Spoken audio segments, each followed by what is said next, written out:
Bueno, amados, es una bendición el estar juntos, es una bendición el poder alabar al Señor, es una bendición estar pegados a la fuente de agua viva que es su palabra, que es la instrucción que Él nos da. Justamente este año comenzamos el año con una excitativa, a que todos seamos gente con sed de la palabra, que nos estemos dispuestos ahí a buscar de la palabra. Por eso quise que apareciera ese manantial fresco de palabra a través de la boca de un niño que leyera el Salmo 145, y Samuelito nos bendijo mucho. Y esperamos que la palabra esté arraigada en el corazón de cada uno de los hijos del Señor. Y este año hemos iniciado con una predicación que se basa justamente en la fuente de agua viva, que es el Señor, que es la provisión del Señor, que está en el capítulo 4 de Juan, del Evangelio de Juan.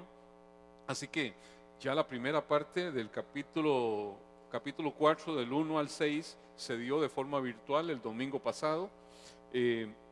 Hoy tenemos la oportunidad de continuar con ese tema de la fuente de agua viva, y aquí se relata lo que es el encuentro con la samaritana. A veces son pasajes que los vemos ahí como una historia bonita, pero son pasajes que conllevan una enorme riqueza de instrucción y de práctica de la iglesia de todos los tiempos. Jesús estaba allí en el lugar preciso, en el lugar que Él determinó, que la providencia de Dios determinó, para tener un encuentro con una mujer samaritana, una mujer de dudosa reputación, según lo que muchos analistas ven ahí. Otros no ven eso, pero que era necesario ahí por la fidelidad absoluta que Dios tiene a algo que Él no olvida, a algo que Él siempre tiene presente, donde Él no hace ninguna acepción de personas. Nos acordamos de su encuentro con Nicodemo. Aquí tiene un encuentro con una persona que es diametralmente opuesta a Nicodemo, alguien que no es una religiosa, alguien que es más de una línea abiertamente pecadora, según lo que se analiza. Y aquí vemos algo también que es muy, muy interesante, que lo que era un distintivo del pueblo de Dios, ¿cuál era el distintivo? ¿Cuál era lo que caracterizaba y a cada uno de los hijos de la promesa? Pues era la circuncisión. Era lo que se practicaba en ese pueblo para decir, se suma al pueblo del Señor. Resulta que allí en ese lugar, hacía 2000 años, se había dado un acto de forma engañosa. El pueblo del Señor, que era llamado en todo momento a ir y que todas las naciones fueran benditas en su nombre, había usado el acto de la circuncisión como una trama, como un engaño, para poder lograr una venganza sobre un pueblo que radicaba en esa zona. Y pudieron al final de cuentas circuncidar a toda una población, y cuando todos estaban en su momento más doloroso, 3 días después de ser circuncidados, entraron, irrumpieron y mataron a todos y asaltaron la ciudad. Uno dice, bueno, lograron la venganza, pero ¿saben qué? Dios no es engañoso con todo lo que son sus preceptos, con todo lo que son las ordenanzas que Él ha dado. Y Dios no olvida, y Dios es un Dios que en todo momento cumple sus promesas. Yo no puedo usar el nombre de Dios en vano, porque Dios nunca va a dar como que no tenía en cuenta lo que usted hizo en su nombre. Aquí el Señor viene a marcar un cumplimiento de una promesa, a hablar justamente la palabra. Inmediatamente después de haber hablado a Nicodemo, un religioso clásico del momento, viene y lo da a ese lugar, en ese sitio, a una persona que ningún judío le hablaría nada, ningún judío buscaría para nada, pero el Señor viene a romper toda una estructura social, y es algo que tenemos que ver claramente en este pasaje. Voy a leerles el pasaje que está en Juan capítulo 4, verso del 7 al 15, para que lo entendamos. Dice la palabra así: vino una mujer de Samaria a sacar agua, y Jesús le dijo, dame de beber, pues sus discípulos habían ido a la ciudad a comprar de comer. La mujer samaritana le dijo, ¿cómo tú, siendo judío, me pides a mí de beber, que soy mujer samaritana? Porque judíos y samaritanos no se tratan entre sí. Respondió Jesús y le dijo: si conocieras el don de Dios y quién es el que te dice, dame de beber, tú le pedirías y él te daría agua viva. La mujer le dijo: Señor, ¿no tienes con qué sacarla? Y el pozo es hondo. ¿Dónde pues, de dónde pues tienes el agua viva? ¿Acaso eres tú mayor que nuestro padre Jacob, que nos dio este pozo, del cual bebieron él, sus hijos y sus ganados? Respondió Jesús y le dijo: cualquiera que bebiere de esta agua volverá a tener sed, mas el que bebiere del agua que yo le daré no tendrá sed jamás, sino que el agua que yo le daré será en él una fuente de agua que salte para vida eterna. La mujer le dijo: Señor, dame esa agua para que no tenga yo sed ni venga aquí a sacarla. Qué interesante pasaje.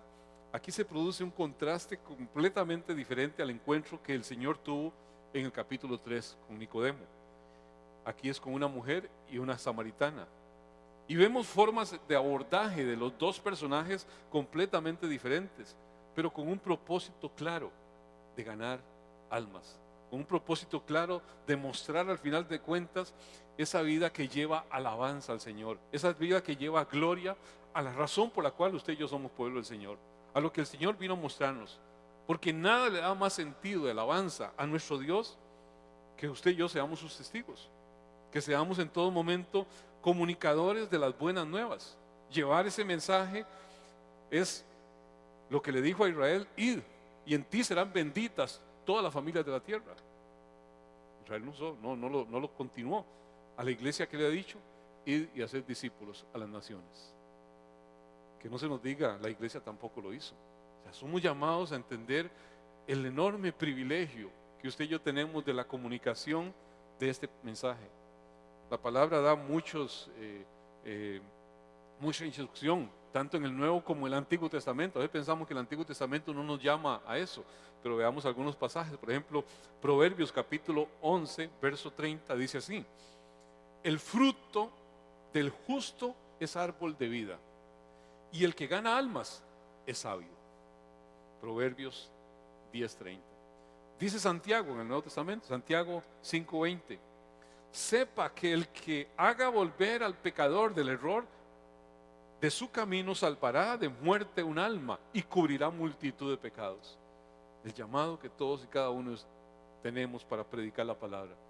Y si volvemos al Antiguo Testamento, dice el libro de Daniel capítulo 12, verso 3: los entendidos resplandecerán como el resplandor del firmamento, y los que enseñan la justicia a la multitud como las estrellas a perpetua eternidad.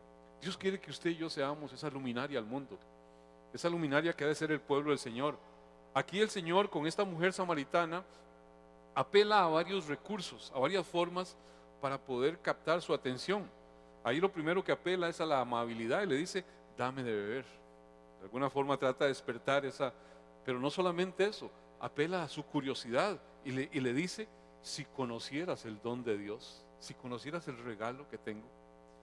Inmediatamente la mete ahí en un laberinto de interrogantes, pero también le planteas algo que de alguna forma le inquieta en su deseo de satisfacción, de tener descanso, por lo que estaba en ese momento ella expuesta, y le dice: no tendrías sed jamás. Y no se queda ahí, sino que al final apela a algo de su conciencia, que lo vamos a ver después. No se trata en este pasaje, pero le hace ver algo de su vida personal que no anda del todo bien. Y entonces aquí el tema verdadero, aparte de la salvación, es que en todo esto tiene que entenderse que es todo lo que hacemos para el Señor debe llevar honra y gloria al Señor. En todo, usted y yo existimos para la alabanza de su gloria. Y cuando eso lo tenemos bien sembrado en nuestro corazón, actuamos todo en función a eso, no en función a nosotros. Porque muchas veces cuando el asunto es en función a nosotros, si nos place, nos satisface, lo hacemos. Si no nos place, no nos da beneficio personal, pues no lo hacemos. Y esa es una desgracia en el tiempo presente. Y es algo que usted y yo tenemos que entender, que el pueblo del Señor no puede caminar en ese nivel de motivaciones, solamente de motivación de sus afectos. Tenemos que hacerlo en función a nuestro completo apego y obediencia al buen Dios. Y el Señor nos viene a mostrar eso. Veámoslo versículo a versículo para que hagamos toda la cantidad de detalles que hay ahí. siempre hemos acostumbrado, leemos toda la porción de la palabra en una versión, en este caso leímos Reina Valera, ahora vamos a abordar versículo a versículo en otra traducción, en este caso vamos a usar Nueva Traducción Viviente. El versículo 7 dice: poco después llegó una mujer samaritana a sacar agua, y Jesús le dijo: por favor, dame un poco de agua para beber.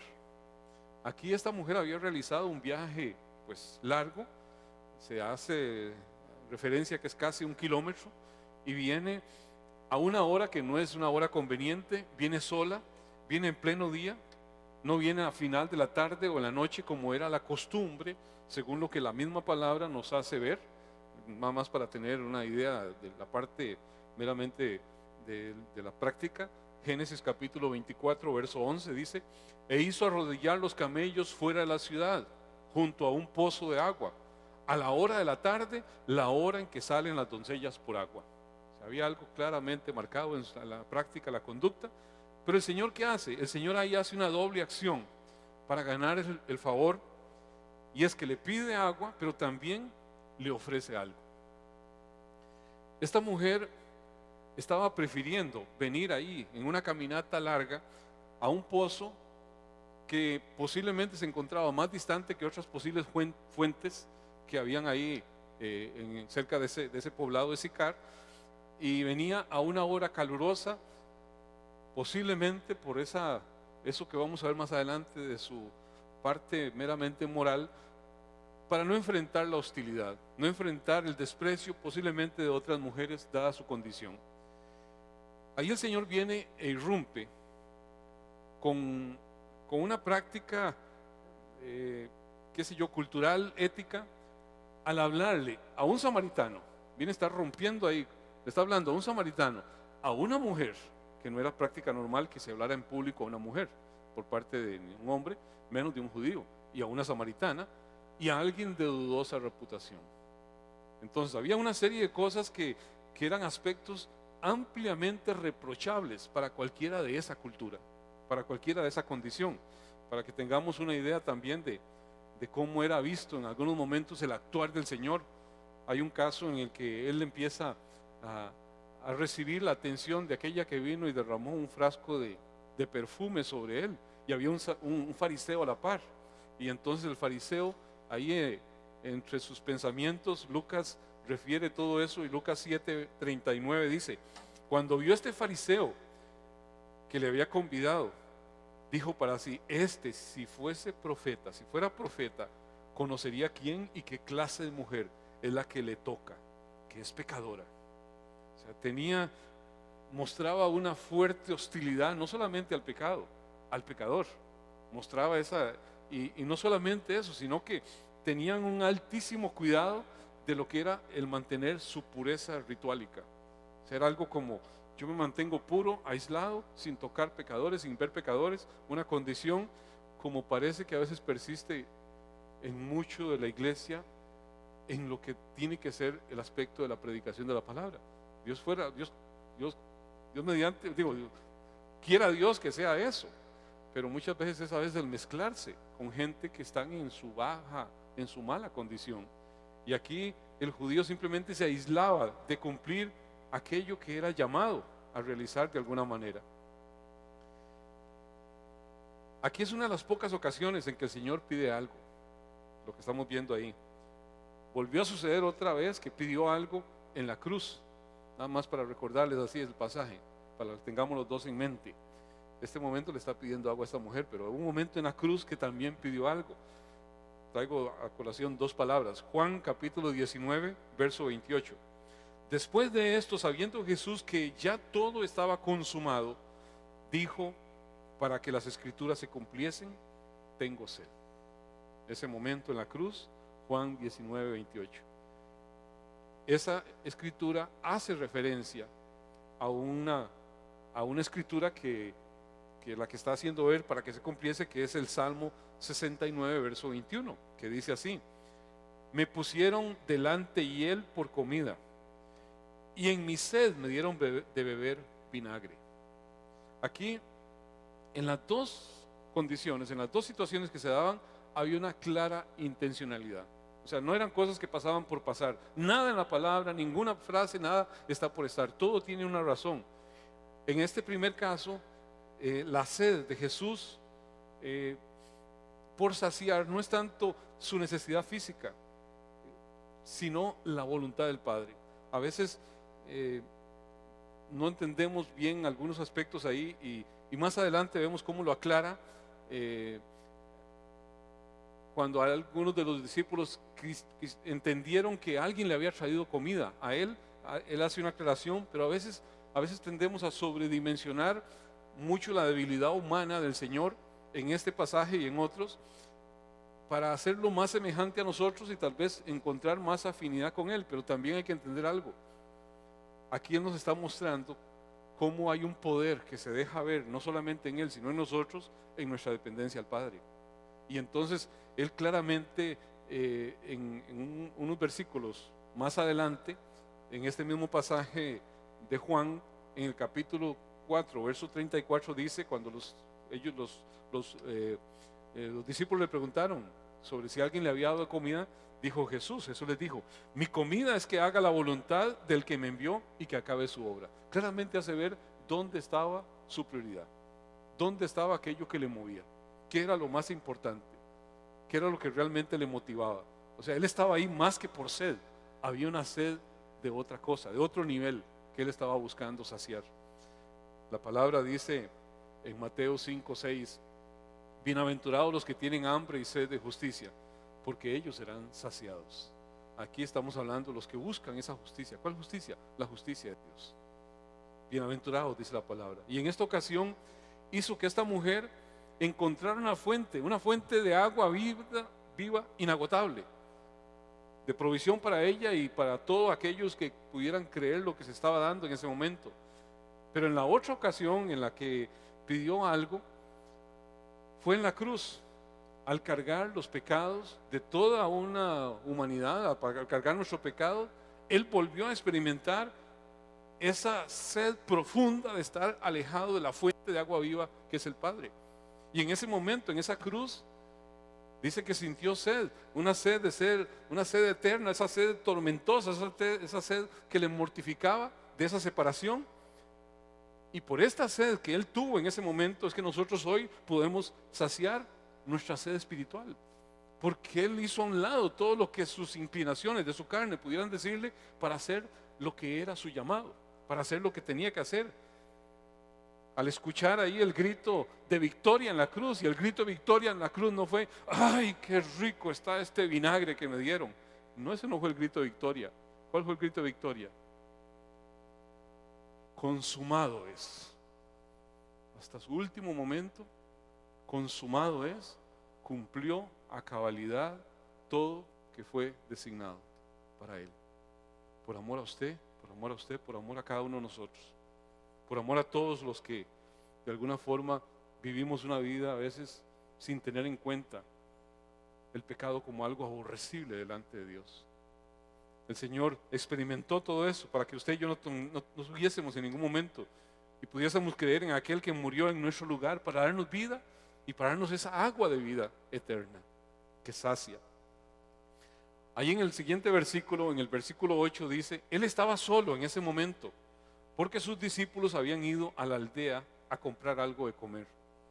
Pero qué interesante, a veces hay como una cierta dualidad, no los tocan, no los tratan, no tienen relación, pero cuando se trata de business o de necesidades, de pronto como que algunas tabúes se caen.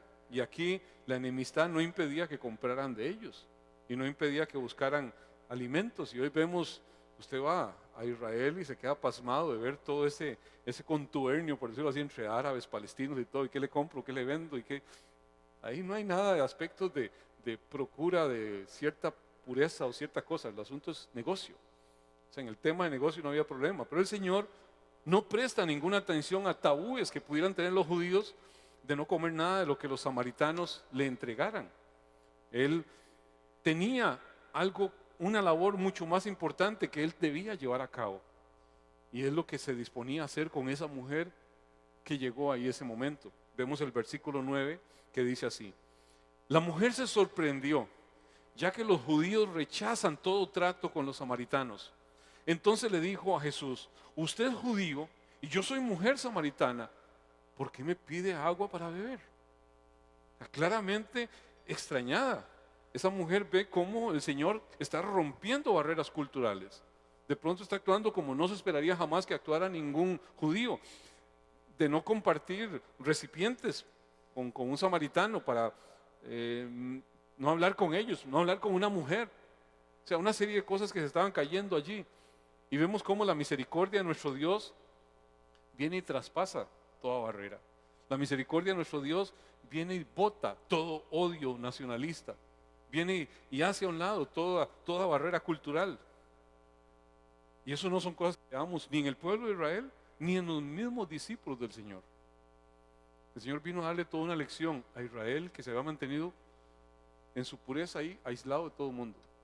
Y sus propios discípulos, si nos acordamos, hay un pasaje muy ícono de este tipo de rechazo absurdo, cuando no entendemos por qué hacemos lo que hacemos.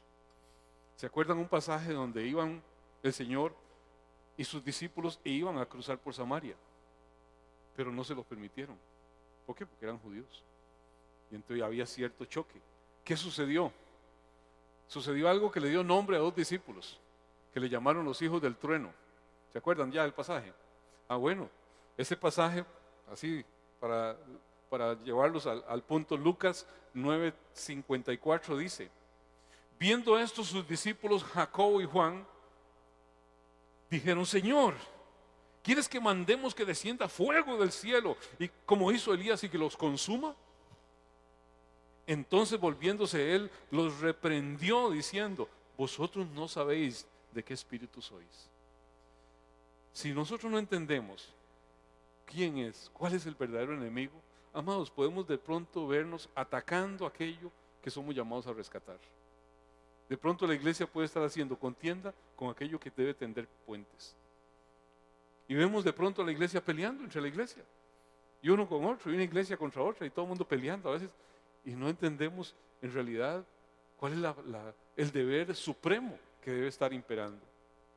Aquí tenemos que entender que en ese contexto los judíos tenían una repulsión, un rechazo, un apartarse por completo de los judíos, de los samaritanos, que los veían como algo que diríamos hoy en el lenguaje popular moderno, fuchi guácala. No querían nada con ellos. Por ejemplo, Juan capítulo 8, verso 48. Respondieron entonces los judíos y le dijeron: ¿no decimos bien nosotros que tú eres samaritano y que tienes demonio?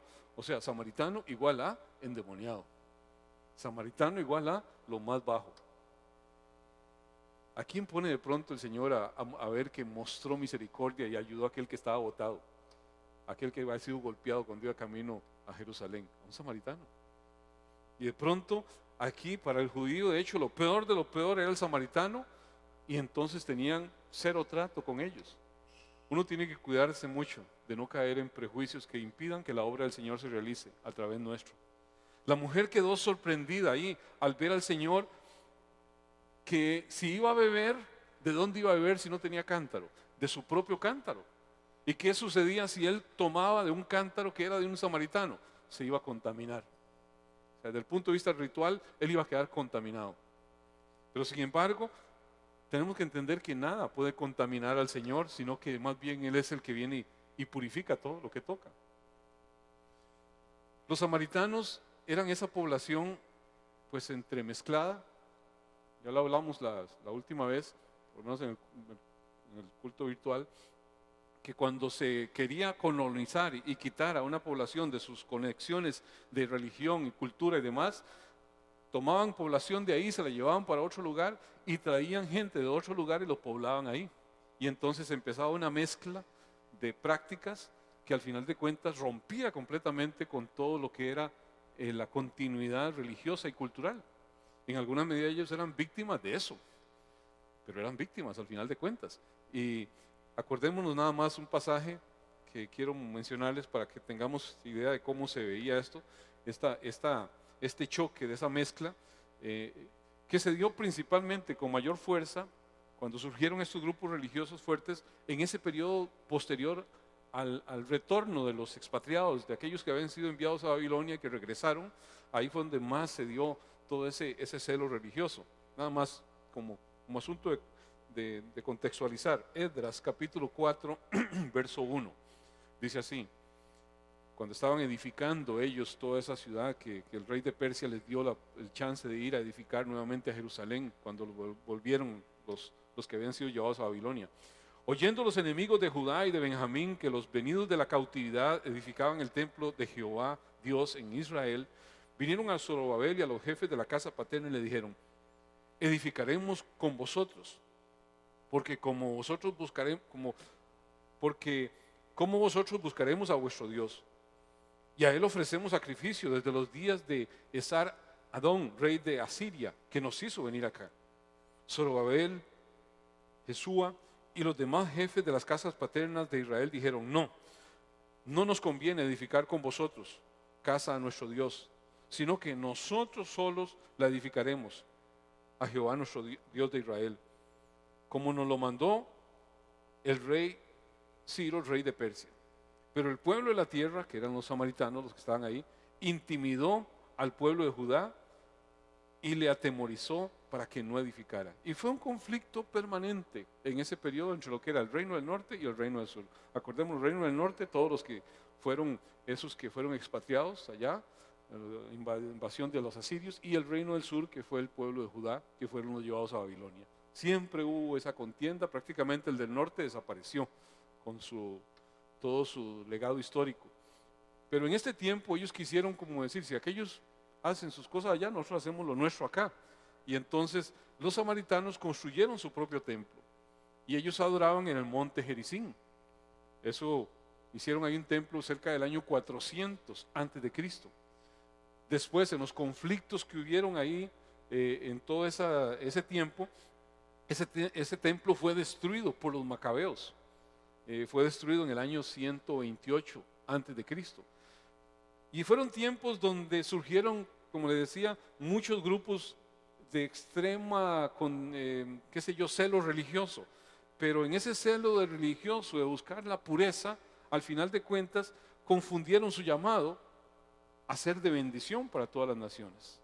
Y usted y yo podemos decir: ok, yo tengo que mantenerme firme, fiel al Señor, pero no puedo confundir mi llamado de ser un canal de comunicación de la verdad de Dios, del amor de Dios a los que no conocen a Dios. ¿Cómo va a reaccionar alguien que no conoce al Señor hacia nosotros?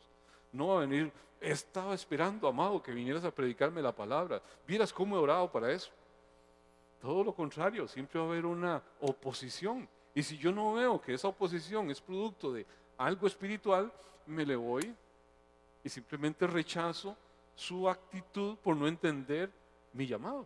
Y Israel tomó esa posición. ¿Y qué pasó con ellos? Se aislaron cada vez más. Se aislaron y se aislaron y se aislaron. Y aquí el Señor estaba rompiendo de alguna forma con eso y mostrándose cómo tenía que ser realmente un canal de bendición a todos aquellos, aún a los samaritanos, podría decirle a los judíos. Vemos el verso 10 que dice: Jesús le contestó: si tan solo supieras el regalo que Dios tiene para ti y con quién estás hablando, tú me pedirías a mí y yo te daría agua viva. Cuando comenzó toda la conversación, Jesús era el que tenía sed y ella era la que tenía el agua. Pero aquí que estamos viendo, Él es el que está ahora como si Él tuviera el agua y la que tiene sed es ella. De pronto se da vuelta al tema ahí. Aquí vemos cómo ese don de Dios, ese regalo de Dios significa algo que no es necesariamente lo material que teníamos ahí enfrente. Y eso es lo que se pierde de pronto cuando vemos solamente aspectos materiales y no vemos lo espiritual de cada uno de las instrucciones. Nicodemo no entendió un montón de expresiones del nacer de nuevo, porque lo veía naturalmente. ¿Cómo me meto de nuevo en el vientre de mi madre para volver a salir? Aquí se estaba dando una situación parecida. De pronto hay algo donde el Señor le hace ver que tiene un regalo, y ese regalo, ese don de Dios, podemos entender por pasajes vinculados que la palabra nos clarifica, porque la palabra se entiende, ella misma se explica pasajes que a veces no entendemos, hay pasajes que los clarifican completamente. Si vemos algunos pasajes que tienen que ver con este tema, de lo que el Señor está ofreciéndole a esa mujer, podemos entender plenamente qué es lo que le está ofreciendo. Veamos por ejemplo Juan capítulo 7, verso 38, que dice así: en el último y gran día de la fiesta, Jesús se puso en pie y alzó la voz diciendo: si alguno tiene sed, venga a mí y beba. El que cree en mí, como dice la Escritura, de su interior correrán ríos de agua viva. Esto dijo del Espíritu que había de recibir los que creyeran en Él. Ya solo falta ponerle definición, tal cosa. Pues aún no había venido el Espíritu Santo porque Jesús no había sido aún glorificado. Aquí de forma clara hace corresponder el agua viva ¿con qué? Con el don del Espíritu Santo. Claramente lo está conectando, o sea, que es algo que, con lo que cuenta ¿quién? Cada hijo de Dios. Cada miembro de la iglesia del Señor tiene la posibilidad de ser una fuente de agua viva que salte para vida eterna. Es lo que está ahí claramente enmarcado. Si vemos, por ejemplo, pasajes que clarifican esto, no sé si en la presentación está, pero Romanos 8:9 dice así. Romanos 8:9 dice: mas vosotros no vivís según la carne, sino según el Espíritu. Si es que el Espíritu de Dios mora en vosotros. Y si alguno no tiene el Espíritu de Cristo, no es de él. O sea, si alguien no tiene el Espíritu Santo, que viene a ser la fuente de agua viva, no es iglesia, no pertenece al Señor. Y algunos dicen: no, es que yo estoy en la iglesia, pero es que no he recibido el Espíritu Santo. Dios mío, ¿entonces en cuál iglesia está? La única iglesia que existe, la iglesia del Señor, es la iglesia donde cada uno de sus miembros tienen el Espíritu Santo y se convierten en esos fuentes de agua viva que saltan para vida eterna, a un mundo sediento, a un mundo necesitado de esto. Romanos capítulo 5, verso 5 dice: y la esperanza no avergüenza, porque el amor de Dios ha sido derramado en nuestros corazones por el Espíritu Santo que nos fue dado. Usted y yo contamos con ese recurso. Tal vez usted antes no amaba como hoy siente amar a alguien que dice usted: no es ni familia mía, y vieras cómo estoy queriendo a este bandido o a esta bandida, cómo estoy queriendo transmitirle esto que yo tengo. Y de pronto usted siente una pasión al hablar la palabra a alguien. ¿Y de dónde salta ese amor? Porque el amor de Dios ha sido derramado en nuestros corazones. Porque hay una necesidad del Espíritu que gobierna nuestra vida de ser sus instrumentos para llevar esa palabra de vida. Primera de Juan 4:13 dice: en esto conocemos que pertenecemos a Él, en esto conocemos que permanecemos en Él y Él en nosotros, en que nos ha dado su Espíritu. De nuevo, yo no soy de Cristo, no pertenezco a Cristo, no soy de la iglesia si no tengo su Espíritu. Claramente la palabra lo hace ver sí, solo sí. Esto no se trata de, qué sé yo, manifestaciones carismáticas y que tengan que verse un montón de señales, sino identidad con Cristo, sino claramente haber sido bautizados en Él, o sea, haber sido inmersos en Él. ¿Quién hace ese bautismo? Lo realiza Cristo. Ustedes, dice la palabra, ustedes han sido circuncidados cuando fueron bautizados en Cristo Jesús. ¿Quién hace todo eso? Lo hace Cristo Jesús cuando nos ha llamado, cuando somos parte de su pueblo.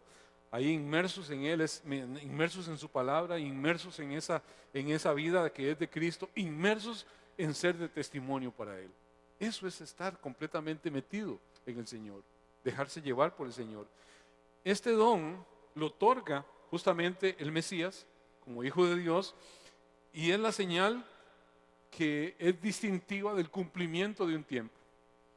Es la señal que claramente enmarca y dice: este tiempo ha llegado, este tiempo se ha cumplido hoy. Hubo un momento donde se produjo una manifestación visible, una manifestación de signos, una manifestación de carismas, una manifestación de lenguas, y fue toda una situación en la cual toda una convulsión en Jerusalén. Está escrita todo eso en Hechos 2. Y ahí hay un momento en el cual se produce algo que el apóstol Pedro, que es el que Dios usa por su Espíritu Santo para ser el vocero de todo eso que estaba sucediendo ahí, y el que da un discurso extraordinario a través del cual él, siendo una persona del vulgo, hace que la palabra llegue y cale en la vida de todos los que estaban escuchando, y más de 3,000 personas se inclinan a entender quién es Jesucristo, quién es el Mesías, y se bautizan en ese día 3,000 personas. Pero Pedro ahí dice claramente en Hechos 2, 16, 17: mas esto es lo dicho por el profeta Joel: y en los postreros días, dice el Señor, derramaré de mi espíritu sobre toda carne. O sea, eso se viene a cumplir a partir de ese momento en que se da la promesa del Espíritu sobre los que estaban en Israel y sobre la iglesia de todos los tiempos a partir de ese momento. Y tenemos que entender que es lo que caracteriza al pueblo del Señor: la iglesia que es bautizada con el Espíritu Santo de Dios, que es identidad con Cristo, que es semejanza a Cristo, que es comunión con Cristo, que es rendición a Cristo. Eso fue una profecía pues dicha por el profeta Joel allá muchos años antes. Acordemos nada más, se la recuerdo, Joel 2:28, que dice: y después de estos días, ¿cuáles días? Hasta ese momento. Y después de esto derramaré mi espíritu sobre toda carne, y profetizarán vuestros hijos y vuestras hijas, y vuestros ancianos soñarán sueños, y vuestros jóvenes verán visiones. Aquí Jesús está empleando esta metáfora del agua viva en el sentido espiritual de vida eterna. Agua viva, analogía con vida eterna, analogía con contar con la presencia del Espíritu Santo, esa gracia de Dios que viene a purificar, que viene a saciar nuestra sed espiritual. Es lo que le está ofreciendo a esa mujer. Es lo que usted y yo tenemos como recurso para ofrecer a un mundo que está en sequedad. Hoy el mundo está experimentando una sequedad espiritual cada vez mayor. El mundo está preocupado con el cambio climático, y vemos gente haciendo esto, y cambio climático para allá, y cambio climático para allá, y un montón de cosas. Pero eso es un juego de niños, eso es nada comparado con la crisis de fe y la necesidad realmente que el hombre tiene de Dios, la necesidad que el hombre tiene.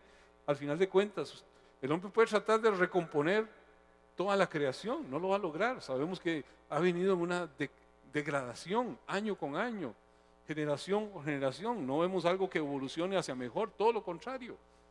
Es el ciclo que se ha dado a partir del momento en que el hombre pecó.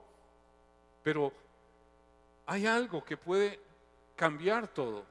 Lo que realmente es importante, que debe ser cambiado, el verdadero sismo, por decirlo así, de un mundo en que se hunde, es saciado con otro sismo de una dimensión mayor.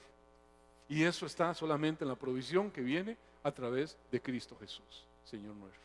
Es a través de Él, y usted y yo como iglesia somos los comisionados a manifestar, al final de cuentas, a comunicar esta agua viva que será para todo aquel que cree, todo aquel que se inclina ante este entendimiento.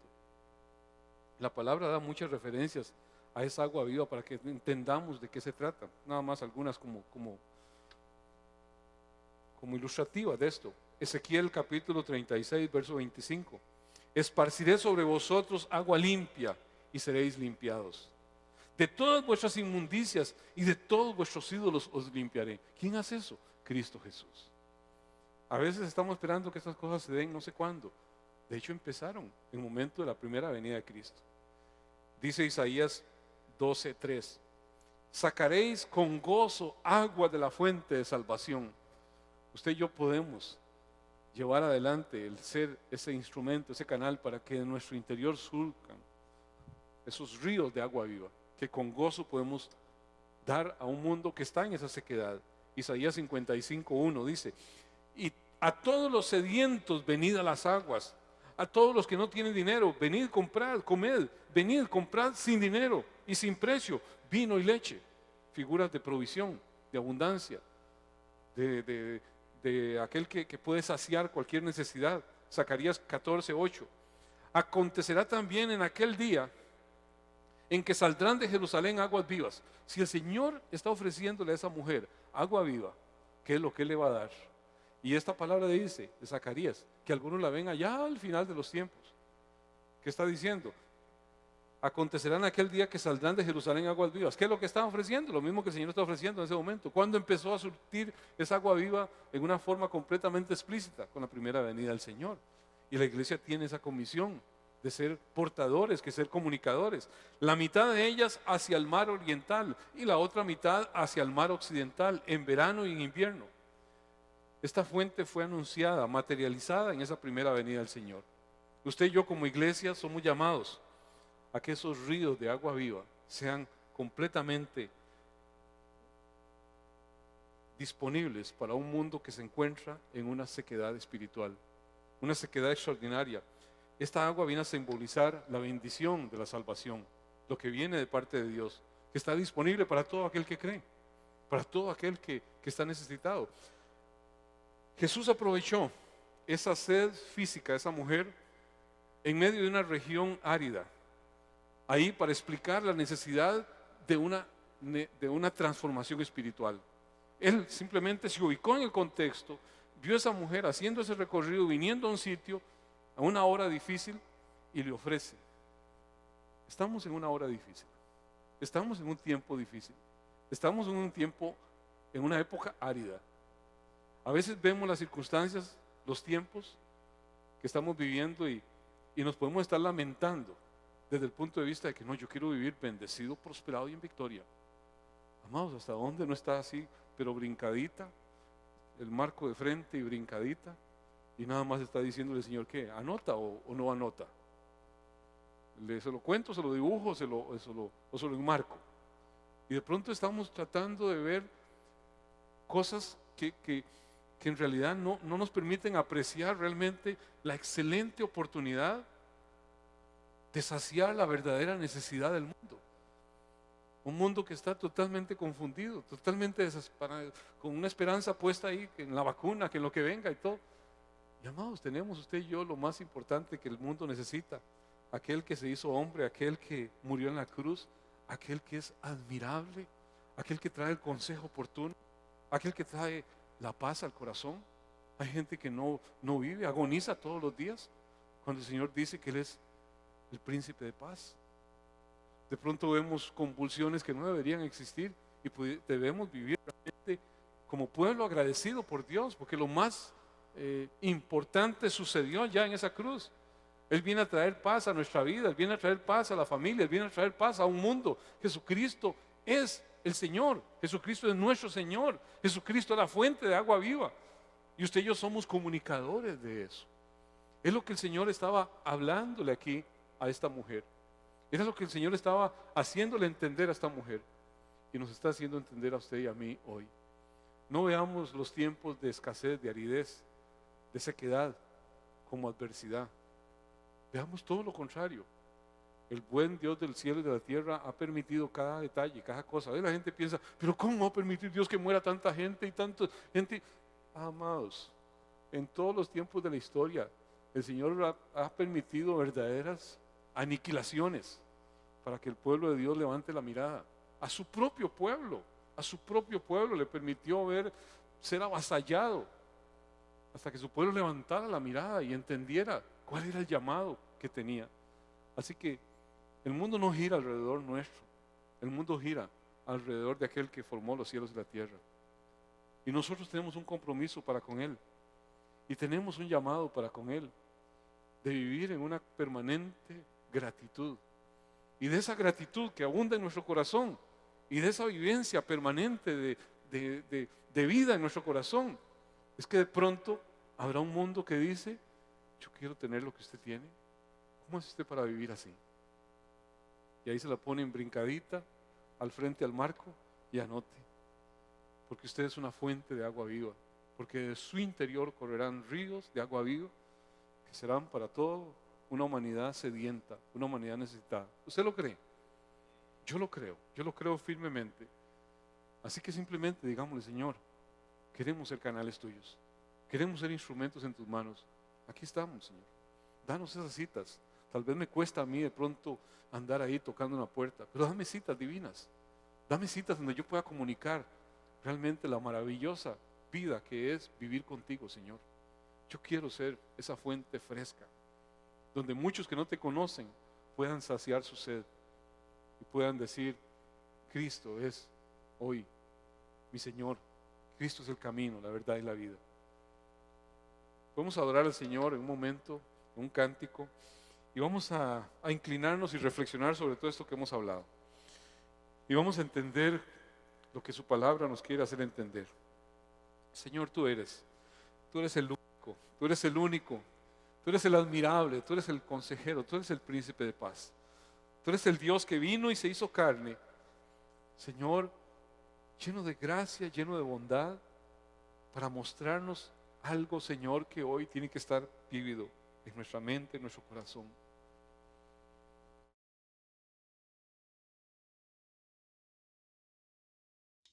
Él vio mi condición, no era nadie, me hizo uno de su pueblo, real sacerdocio, escogido por él. Él es mi Padre y yo su Hijo.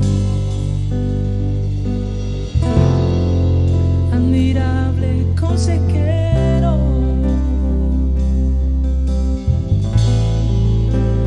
príncipe de paz,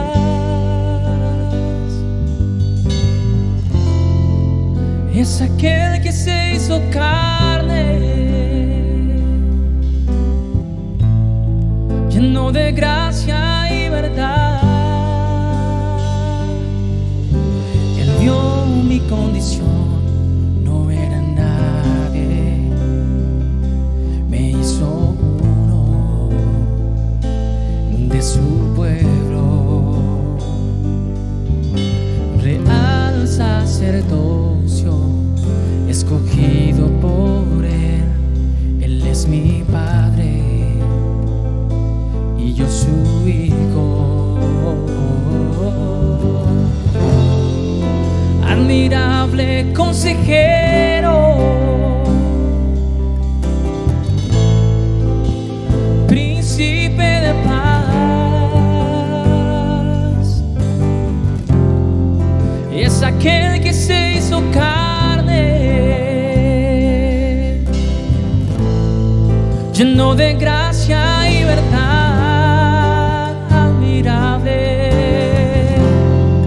Admirable consejero, príncipe de paz,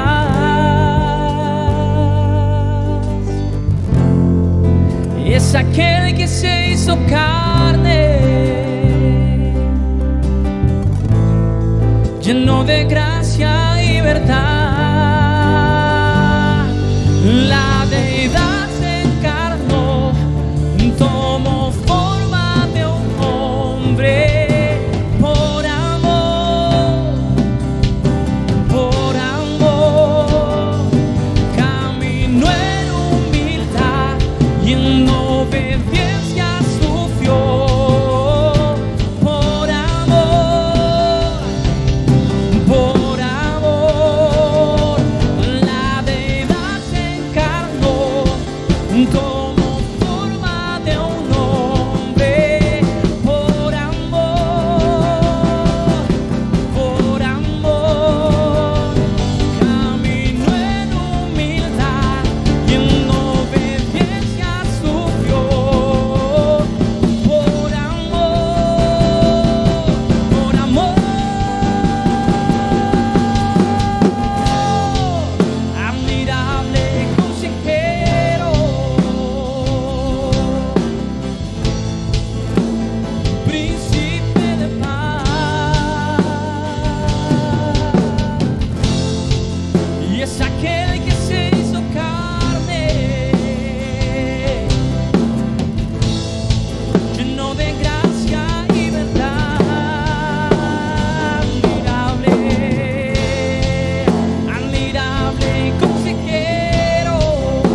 Padre eterno, príncipe de paz.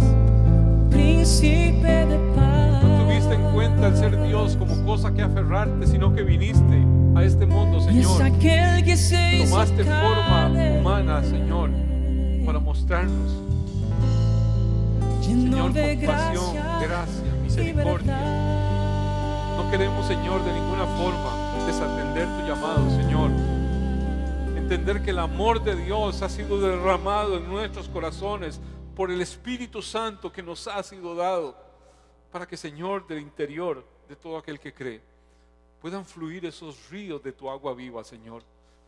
Hoy nos inclinamos ante ti.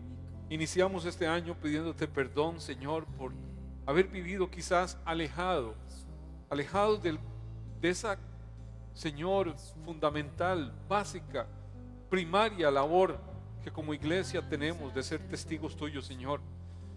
Y con el deseo, Dios, de iniciar este año nutriéndonos de la fuente, ahí, Señor, bebiendo de tu palabra todos los días, Señor, y poder ser comunicadores, poder ser aquellos que llevan, Señor, esa instrucción, esa palabra, Señor, ese entendimiento de que tú eres el camino, la verdad y la vida a un mundo, Señor, que perece en una sequedad, en una agonía, que perece en medio de pruebas, de situaciones, Señor, que no entiende. Pero entendemos, Señor, que tú eres el mismo ayer, ahora y siempre, Señor. Y si todo esto que estamos viviendo, Señor, nos ha tocado vivirlo en estos tiempos, damos gloria a tu nombre, Señor, por la preciosa oportunidad que nos da, Señor.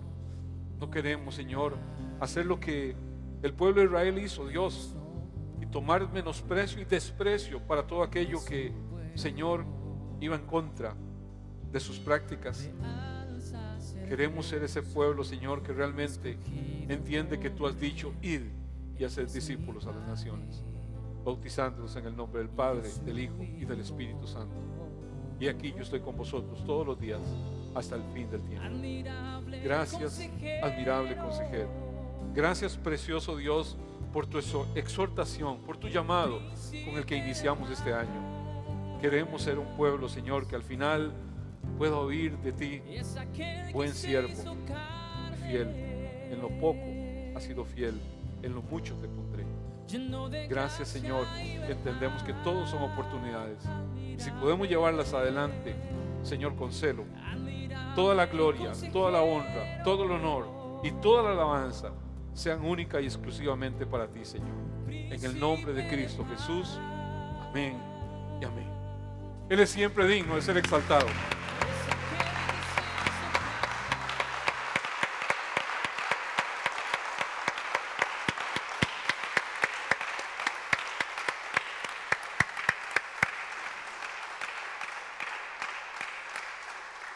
Amados, que la frescura del Señor rebose en su vida, en su casa, en su rostro, en todo lo que hace. Que todo el mundo lo vea a usted y diga, y se contagie inmediatamente. Diga: yo quiero eso. ¿Cómo le hace para vivir tan confiado, tan bien, tan expectante? Eso tiene que ser la vida de cada hijo de Dios, cada nacido de nuevo. El mundo puede estar en una crisis, pero el cielo no está en crisis. Usted y yo dependemos de aquel que siempre tiene el control de todo. Así que veamos este año que inicia, sea como transcurra, como una preciosa oportunidad que Dios nos ha dado para hacer ese instrumento. Usted no puede saciar de lo que no tiene. Así que nútrase, péguese a la fuente. Hemos propuesto este año estar rumiando palabra. Por ahí les voy a hacer llegar un link. Mónica me envió una Biblia muy bonita, Mónica. Una Biblia que está como para de audio. Usted la baja en el celular o lo que sea y la puede estar oyendo y rumiando. A veces decimos que yo no tengo tiempo y no me gusta leer, dicen algunos. Amados, de todas las formas está la palabra y podemos rumiarla y oírla, interiorizarla mientras nos bañamos, mientras viajamos. Hay infinidad de momentos en los cuales hay tiempo para meter palabra en nosotros y meditar en la palabra. Porque lo que usted tenga ahí atesorado en su mente, en su corazón, es lo que de su boca va a salir. Y entonces nos vamos a encontrar hablando palabra a un mundo que necesita oír palabra de Dios. Amén. No nos cansaremos de hablar palabra. Algunos dicen, ahí es solo palabra. Alabado sea el Señor por eso. Un piropo nos hacen. Que la palabra del Señor sea nuestro norte. Que lo que viene de esa fuente sea lo que realmente nos sacia. Y podamos ser surtidores para un pueblo necesitado de palabra. Amén. Bueno, cuidémonos nada más.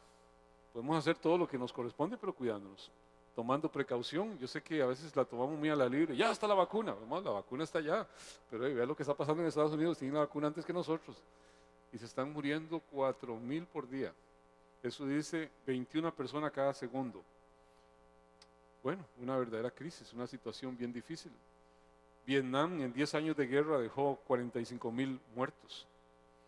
Esto lleva ya casi 400,000 en unos pocos meses. Así que veamos la dimensión. Algunos dicen, pero que no hay pandemia, eso no existe. Amados, algo está pasando y está pasando. Y muchos la han sufrido ya. Bueno, nosotros cercanos, nuestro hijo mayor y la esposa estuvieron allá, ellos son médicos, les tocó estar ahí metidos. Se contagiaron en sus servicios, en sus trabajos y demás, y ahí ya salieron avante, ya están bien, pero dice, papá, cuídese, esto no se lo deseo a nadie. La vio por un hueco en el sentido, no que estuviera en riesgo de muerte, pero la crisis que pasó, todas las situaciones fueron terribles. A los que la han vivido dicen, no es como para decir, ¿qué importa? Yo la soporto. No es tanto a veces uno, es a quién puede llevarle uno, a quién puede afectar mientras, tal vez usted lo soporta porque está fuerte, pero a lo mejor usted se relaciona con alguien que no está tan fuerte, y qué difícil es que cargue sobre uno. Yo fui y le transmití esta cosa. Así que cuidémonos y seamos portadores de buenas nuevas, no de virus. Amén. Bueno, les bendigo en el nombre del Señor, como dice la palabra, así bendecirás a mis hijos. Declararás mi nombre sobre ellos y yo los bendeciré. Así que dispóngase a recibir la bendición que Dios tiene para usted. Padre, gracias damos por tu agua viva. Gracias damos por tu Espíritu Santo que nos ha sido dado, Señor. Ese testimonio de amor tuyo, Señor, permanentemente allí disponible, Dios, para hablarle a un mundo una verdad, para hablarle a un mundo, Señor, de una vivencia, Señor, que hoy es una realidad en la vida de cada uno de los que, Señor, hemos creído y confesado a Jesucristo como nuestro Dios, nuestro Salvador. Hoy, Señor, bendigo a tu iglesia. En tu nombre, como tú dijiste, así bendecirás a mis hijos. Declararás mi nombre sobre ellos y yo los bendeciré. Que el Señor Dios del cielo y de la tierra te bendiga y te guarde. Que ese buen Dios haga resplandecer su rostro sobre ti y tenga de ti misericordia. Que ese buen Dios alce sobre ti su rostro, llene tu vida, llene tu casa, llene tu corazón de paz. En el nombre del Dios Padre, del Dios Hijo y del Dios Espíritu Santo. A Él sea la gloria, a Él sea la honra.